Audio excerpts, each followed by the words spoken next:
broadcast on Tom's Radio Toronto are entirely those of the hosts, guests, and callers who are entirely responsible for all show content and do not in any way reflect the opinions of Tom's Radio Toronto or its staff. These broadcasts are presented and made public as entertainment and general information only, in the hope that they will be entertaining and informative to listeners.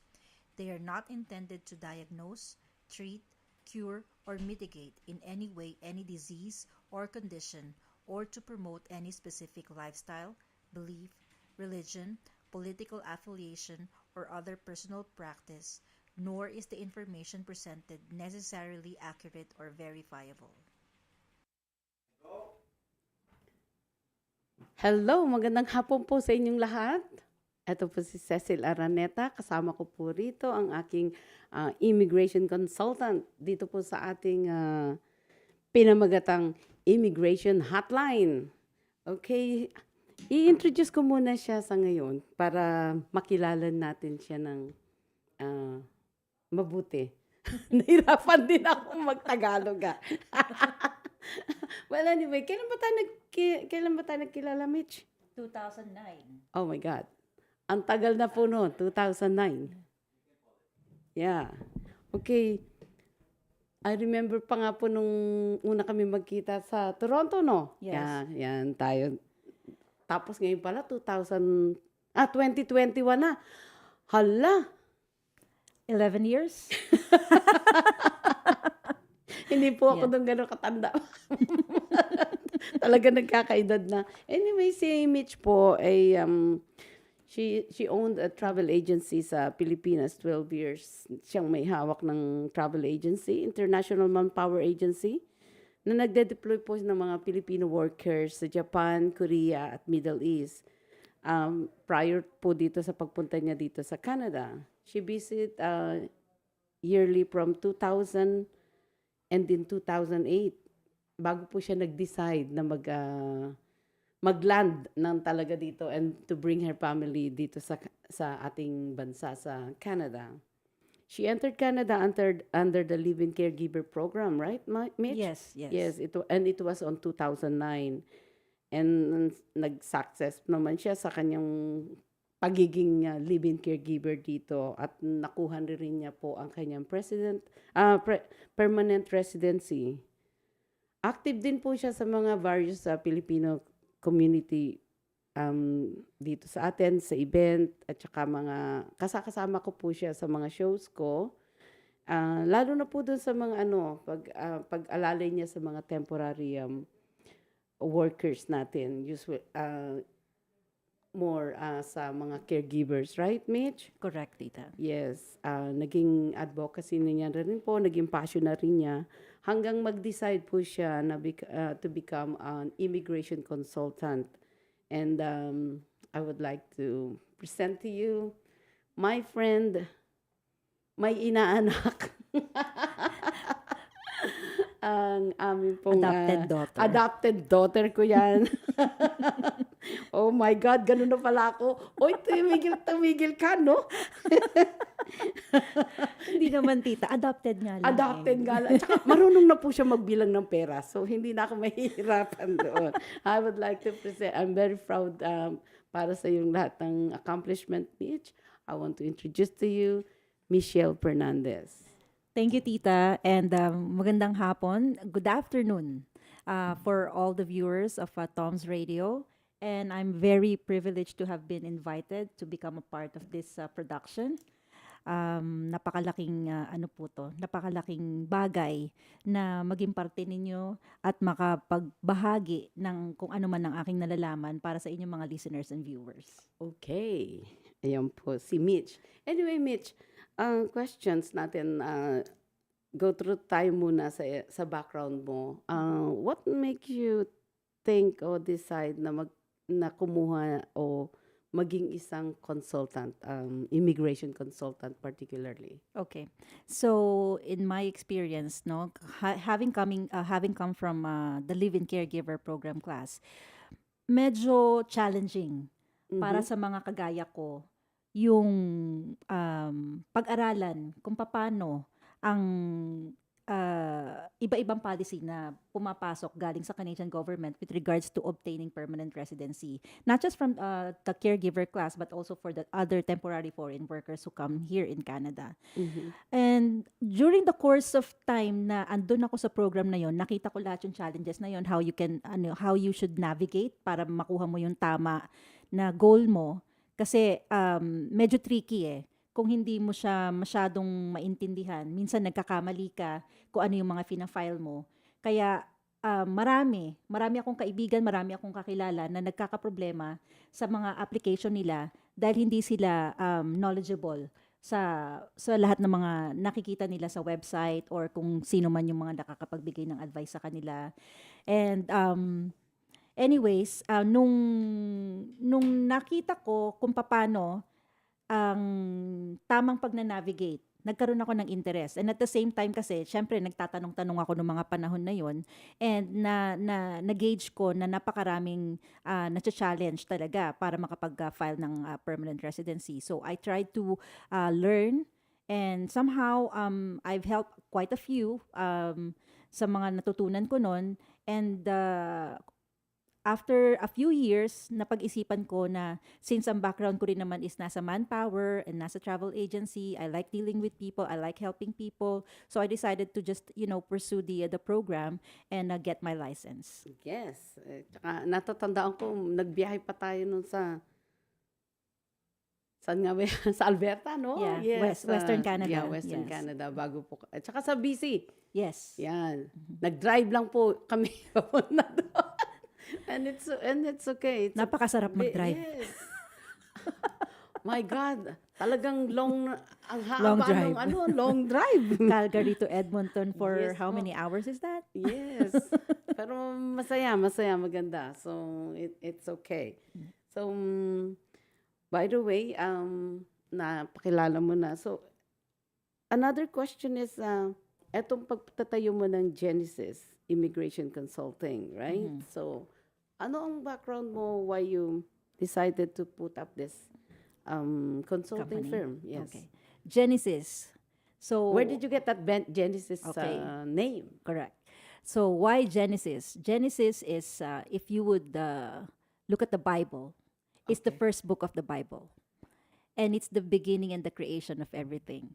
So, very symbolical siya personally for me. Kasi it's like I'm starting over a new life as an immigration consultant. And part of it is parang significant siya para sa mga magiging kliyente or mga kliyente ko na nag-uumpisa din ng panibagong yugto ng buhay nila. So when you start to decide to come to Canada, for example, as a caregiver or as an international student or as a worker or as an immigrant, you're beginning a new life. So, yung Genesis is parang ano lang yon, symbol yon na ikaw mag-uumpisa ka uli ng panibagong ugat sa panibagong bansa para yumabong. Yes. Ang lalim. Oh, Habang nagsasalita, yes. Oh yes, yan po ang ating Genesis Immigration Consulting. Yan, napaliwanag na ni Mitch ang ating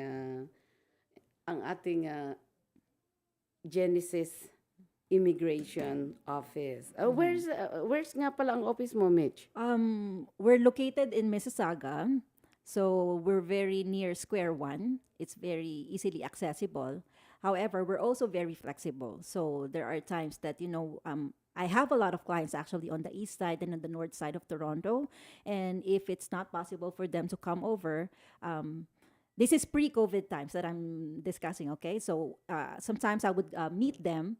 Through phone, right? Or Yeah. through phone or through Zoom right now. Zoom right now, Yeah, yes. during the Oo, pandemic. yeah. We usually just meet on the phone and then just communicate by email. When did you start, Mitch, for Genesis? I opened the corporation in May of 2019. Okay. Yes. So 2019, almost like a year almost, right? 2 years. Almost 2 years Almost na 2 rin. years, Yes, yes. okay. So, for sure, ang question natin next to you is in regards nasa trabaho mo, right? Okay. I am a live-in caregiver and I'm ready to apply for permanent residence.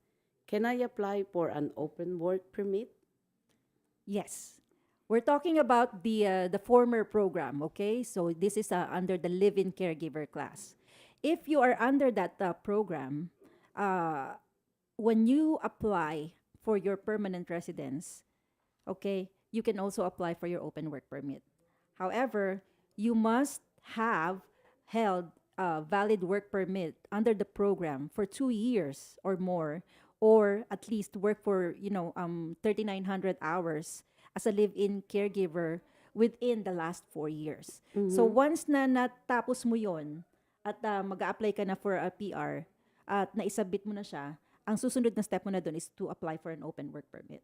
Okay. However, you have to remember, not everyone is under the live-in caregiver program kasi matagal na tong natapos. May pumalit na dito na 2 program. So, yung latest na program ngayon is yung home support provider and home child care support. Okay. So, under that program, it's a different thing. As mentioned by Minister Mendicino yesterday, they're continuously improving itong pathway na to ng mga caregiver. And during the live-in caregiver class, ang mga caregiver noon, na kasama ako doon sa sa program na yon, hindi pa namin kasama ang mga pamilya namin in order for us to work here. However, the program now, you're allowed to bring your family with you. And once you apply for this program, for this new program, you're applying for a work permit, and at the same time, you're also applying for your permanent resident application. Oh, okay. Kasama ng pamilya mo. Pati mo sa asawa mo tsaka sa anak mo. Yes, correct. Oh, okay, Yeah. good. You have that option. And you also have that option not to live inside the home of your employer. So, hindi ka nakalock in na itong employer na to, you're required to stay with them for the next 2 years. You're allowed to live outside, and for some reason, like let's say for example, nandito ka na, hindi kayo nag-match ng employer mo after 6 months or after 1 year, you're allowed to find another employer. Okay. Ito na yung live-in caregiver na dito sa atin, ano. Ito na yung tayo nila ngayon. So, mag-go back muna tayo ng konti doon sa pag-apply nila dito sa bagong pilot program na to. So, ano ang steps? Ano ang, let's say, ang caregiver is nasa ibang bansa, outside Canada. Okay. Under this new program, may mga bagong requirements ang hinihingi ng immigration. Yes. So, number 1 is kailangan you have to have 1 year post-secondary completion for your academic credentials. Anong ibig sabihin nun? 1 year post-secondary, which means equivalent sa Canadian education. Kung 12th grade tayo dito, dapat naka-first year college ka na equivalent sa Canadian college, right? So, ang equivalent nun sa atin is 3rd year college completion. Dapat. However, this is the tricky part. Kasama sa requirement ng immigration is you have to submit your education credential assessment. Okay. Okay, so for the education credential assessment, may mga ECA third party na hindi nag-assess kapag ka undergraduate ka. Oh. So, Why? kasi hindi nga complete. Hindi Okay. complete, right? So, kasi sa atin, hanggang 4th year college tayo. So, ako, personally, kapag ka nag-assess ako, I would prefer na ang mga aplikante is nakatapos na ng university or ng college para wala nang masyadong problema kapag ka nag-submit ng request for ECA evaluation. And what is ECA? Yan is yung Education Credential Assessment. Okay. Yes. So, kapag ka nakapag-submit ka na nun at nakuha mo yon, ang next step is for you to do your IELTS. Okay? For general test. So, yung IELTS na general test, minimum requirement doon na score na dapat makuha mo, CLB, is 5. Okay. So, that's the second requirement. And then, all the other immigration documents will follow na. So, syempre, kailangan, pinaka-importante, yung job offer para sa employer. Yes, okay.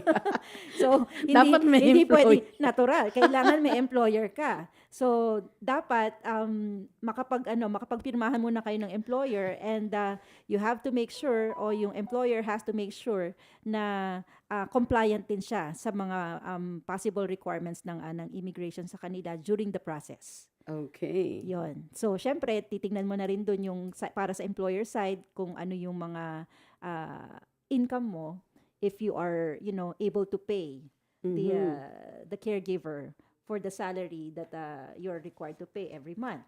Right? So, dapat alam mo na yon before kang maging employer, alam mo na dapat may capacity ka para magpasweldo. So, talagang ibang-iba na rin pala yung ibang-iba na rin pala yung tema noong unang panahon Correct. kaysa ngayon, Yeah, right? magkaiba na. So, medyo dito mas pa lang talagang kailangan dire-diretso na, right? dire-diretso na siya. Oo. Mas para sa akin, personally, nanggaling ako sa caregiver program, kung i-compare ko siya sa ngayon, magandang improvement talaga to. Okay. Kasi imagine mo na maisasama mo na ang pamilya mo. You have that option. Na kung gusto mo na silang isama, pwede mo na silang isama. Kasi usually yun ang nagiging problem. Yun ang nagiging Hindi lang challenge. nagiging problema, kundi naging challenge ng mga caregivers before, right? Kasi trabaho sila na trabaho, then Mag-isa lang sila Mag-isa lang pagkatapos sila, ng trabaho malungkot. nila. Yes, oo. So, Yeah, I have had that experience na iniwanan ko yung bunso ko ng 5 years old. And right? And then Yes. I was able to unite with them. 11 years old na siya. Okay, yeah. So, yung process na yon, kung i-compare mo ngayon na mababantayan mo yung mga anak mo habang nagtatrabaho ka, it's really very encouraging. Oh, okay. Na kumbaga sabay-sabay kayo na nagta-transition dito ng bagong buhay sa Canada. Yun naman sa pagkuha mo ng ICCRC license mo. Kumusta naman ang naging anong tawag doon? Kalimutan ko sa Tagalog, sorry. Yung flow? Yung flow ng ng pagkuha mo ng yung license. Okay. So, Kumusta yung ating mga takbuhan diyan? okay, yun sa pag-obtain naman ng regulatory license mo. Nung may panahon yung panahon namin or panahon natin, tita. Oo. So you have to enroll yourself in a college, right? Yes. To do the program first. So minimum nun is 1 year na program. After that, yun na yung susunod, yung entrance exam mo for the boards, for the licensure, right? Like, yung tinatawag nila na entry to practice exam. Yes. So, yung entry to practice exam, medyo challenging. Medyo challenging yun dahil talagang medyo stringent ang mga questions doon. So, you have to pass that. Yes. So, kahit na isang point lang ang mo doon at sumablay ka, repeat ka na lang ulit. Yes. So sa awa ng Diyos naman, nakuha ko naman ng aking lisensya on time. However, after nitong batch namin na mga recent na mga nakakuha ng licensure, nagkaroon naman ng changes ang Regulatory Council. So ngayon, ang ICCRC ngayon is now a college, which is ngayon under na kami mismo directly ng Immigration of Canada. Okay. So sila na ang namamahala, kumbaga mamamahala sa amin. And with this change, kasama din doon pati yung academic requirements ngayon para sa mga gustong maging immigration consultant. Yes. So now, Queen's University has been assigned as the school that those who are planning to take the immigration consultant program to attend. So doon na sila papasok sa Queen's University, and after that, still the same yung entry to practice exam, and then once na nakuha nila na naipasa nila yon, that's the only time that they'll be able to practice. Yes. And your ICCRC number is? R530765. Yan. Kailangan sa ulo yun, ano? Correct. Laging sa uluhin. Kahit sa tulog. Kahit pagtulog, okay, yeah. Yes. So talagang yung masasabi natin dito kasi I've been here in Canada since 1993 din at naging ano na din ako sa mga caregivers. That's why nakilala din kita, di ba? Talagang napakalaki ng pagkakaiba.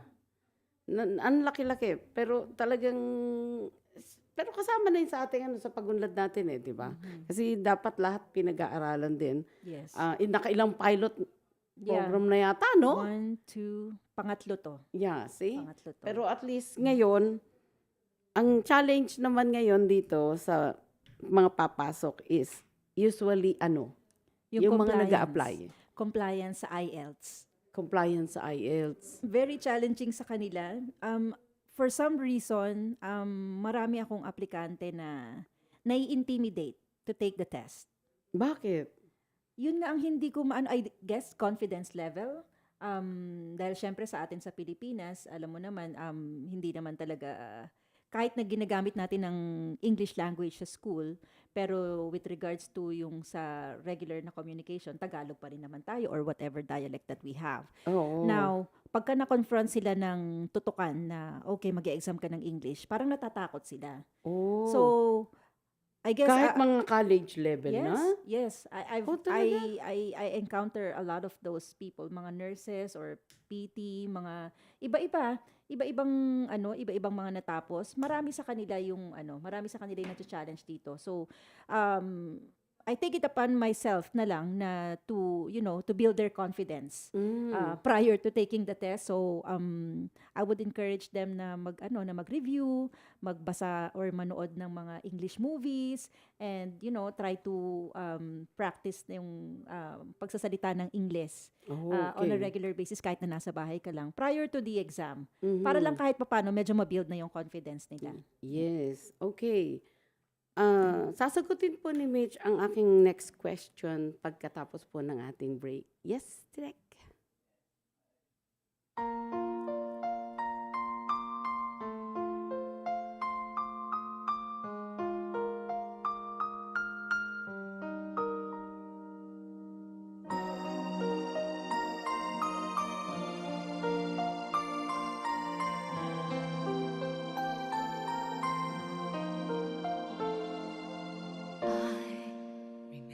So well the day that you came into my life. You asked for my name. You had the most beautiful smile. My life started to change. I'd wake up each day feeling alright. My side makes me feel things will work out just fine. How did you know I needed someone like you in my life? That there's an empty space in my heart. You came at the right time in my life. Never forget how you brought the sun to shine in my life and took all the worries and fears that I had.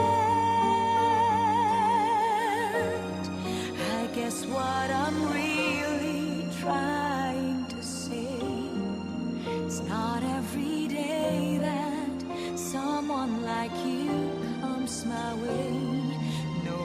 Can express how much I love you. How did you know I needed someone like you in my life? That there's an empty space in my heart. You came at the right time in my life.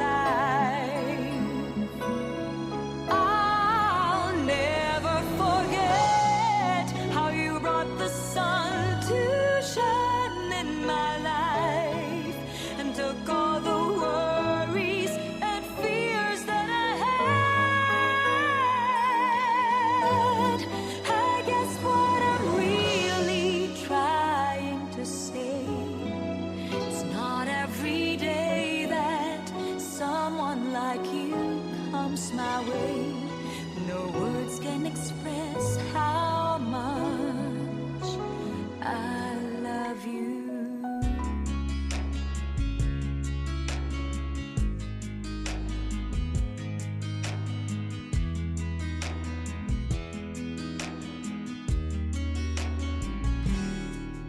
Kahit konting liwanag ng pag-ibig ang igawad sa pusong may ligalig, ang pag-asa'y aking nakikita at ang ligaya'y nadarama. Kahit konting liwanag ng pag-ibig ang sa akin ay pahiwatig, o giliw ko kay ganda ng langit at ang awit kong dinggin ay kitamis. Kahit konting pagtingin kung manggagaling sa'yo ay labis ko ng ligaya dahil sa ikaw ay mahal ko. Kahit konting pagtingin kung manggagaling sa'yo ay labis ko ng ligaya dahil sa ikaw ay mahal ko.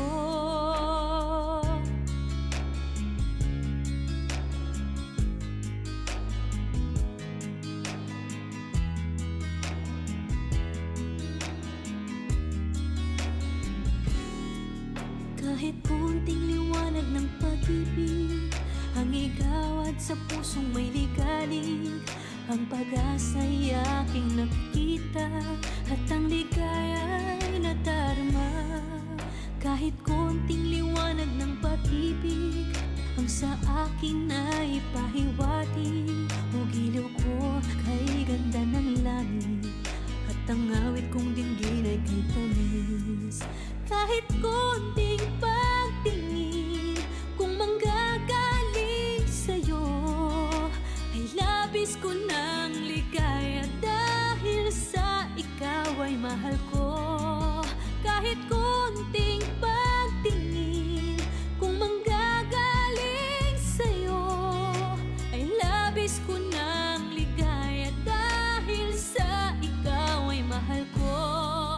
Kahit konting pagtingin kung manggagaling sa'yo ay labis ko ng ligaya dahil sa ikaw ay mahal ko. Kahit konting pagtingin kung manggagaling sa'yo ay labis ko ng ligaya dahil sa ikaw ay mahal ko. Labis ko ng ligaya dahil sa ikaw ay mahal ko.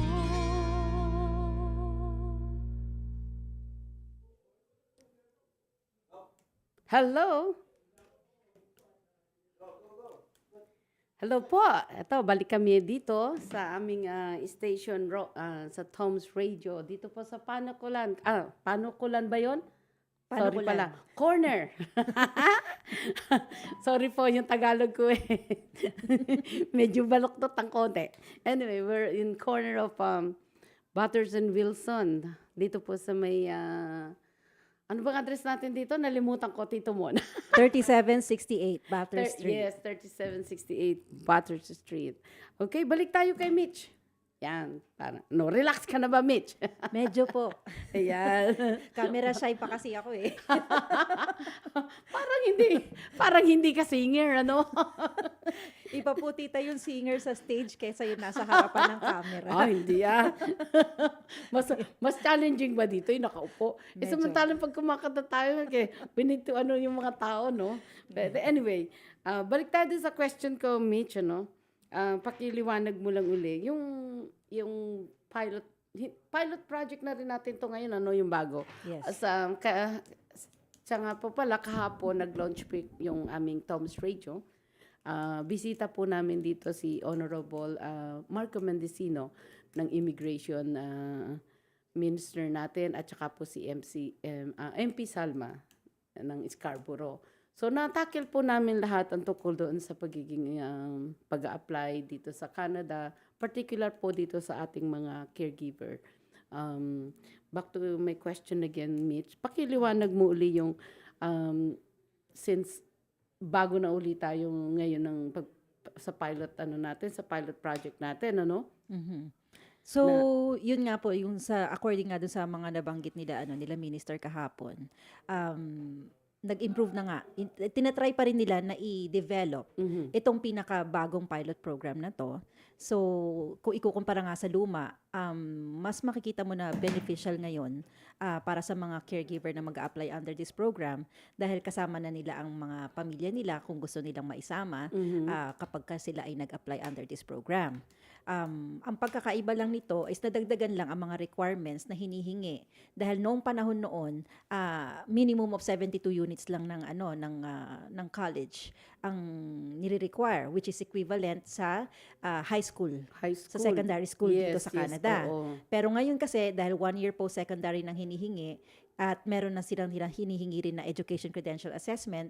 Kaya ang tendency, mas malaki ang chance ng mga university or college graduates na mag-apply kasi hindi na sila mahihirapan kumuha ng education credential assessments nila, which is part ng requirements ng immigration.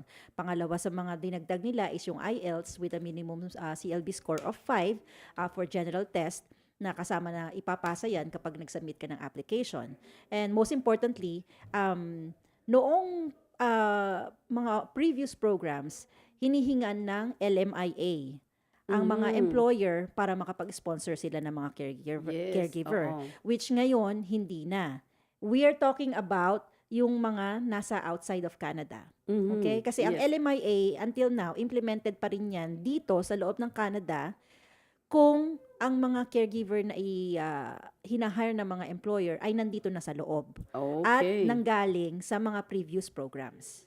Na hindi pa nakapag-apply for permanent residency and they just wanted to extend yung work permit nila or gusto pa rin nila magstay doon sa employer na yon at hindi pa rin sila PR. So yung mga employer na yon nag-a-apply pa rin ng LMIA para sa kanila. That's a good explanation too. Yes. Yeah. However, so going back dun sa outside applicants, okay? When you say outside applicants, yung mga nasa labas ng Canada. Yes. So kasama nga yung job offer, hindi na LMIA ang hinihingi ngayon, kundi meron tayong tinatawag na job offer na pipirmahan, nandun na yung pinakakontrata ng employer at saka ng caregiver. So kasama yon sa mga requirements ng immigration ngayon under the new program. Yes. Okay. Yun. We have to make sure na bago kayo magpirmahan na yung employer mo na magi-sponsor sa'yo is compliant. Of course naman. Kasi hindi naman pwedeng basta-basta kung sino-sino lang na employer ang pipirma, di ba? Na hindi porke nandito ka sa Canada, pwede ka na mag-sponsor. You have to make sure as well na compliant ka sa kung ano man yung requirements ng labor at saka ng immigration. Kaya mo bang magbayad ng caregiver bago ka mag-sponsor? And syempre naman pa rin yun, i-assess pa rin yun, kahit Correct. job offer na lang ang hinihingi para sa employer, di ba? After noon, naandun naman yung compliance sa hahanapin, di ba? Hihingi naman ng compliance. Oo. So, pinakamagandang pinakamagandang explanation po yan sa mga mag-a-apply ngayon. And hindi from outside Canada. Yeah, from outside. Hindi ba kasama din doon yung show money nila o kailangan ba meron silang show money? Kapag ka isasama mo ang pamilya mo, i-apply ng, let's say for example, caregiver ka and then yung husband mo isasama mo at may 2 kang anak. So, si husband mo is pwede nang i-apply din for open work permit at yung mga anak mo is i-apply din ng student permit. Okay. So, ngayon, syempre, dahil sila under those category, kailangan maipakita nyo na kapag dumating kayo dito, may kakayahan pa rin kayo na suportahan ang sarili ninyo at least a year upon arrival. Kasi syempre si husband maghahanap pa yan ng trabaho, tapos ikaw naman magtatrabaho ka dun sa employer mo and kailangan nyo i-estimate kung would that be enough yung susweldohin mo doon para suportahan mo ang buong pamilya mo. Yes, yung titirhan, di ba? Kasi live out sila, di ba? Yeah. Okay. Marami sa kanila talagang they opt out na na wag na hindi tumira sa sa employer. Sa employer. Yes. At least maganda din 'yung kasi pag-uwi mo sa bahay, hindi ka na nag-iisa. Hindi katulad noon. Oh, yes. I remember those times na Pasko, andyan ako sa may simbahan ng Assumption na magno-Noche Buena sa basement nila. Tsaka usually naman magkakasama kami noon. Yes. O kaya sa labas ka, yan, kakatok ka kila Tita Cecil para maki-party kasi wala kang Yes. pamilya na, nakasama during those times. Yes. So, yun ang isa sa mga malalaking challenges ng mga dating mga caregiver dun sa mga lumang program. Yes po, yan. Ang ganda ng topic natin ngayon. And thank you, Mitch, for being here. Hopefully, this is gonna be the start of your good career. Lalo na din dito sa pagiging kasama namin dito sa TOM's Radio Toronto. At susunod ano po kami babalik po kami by next week, same time. Para po sa maraming topics na tatalakayin natin dito sa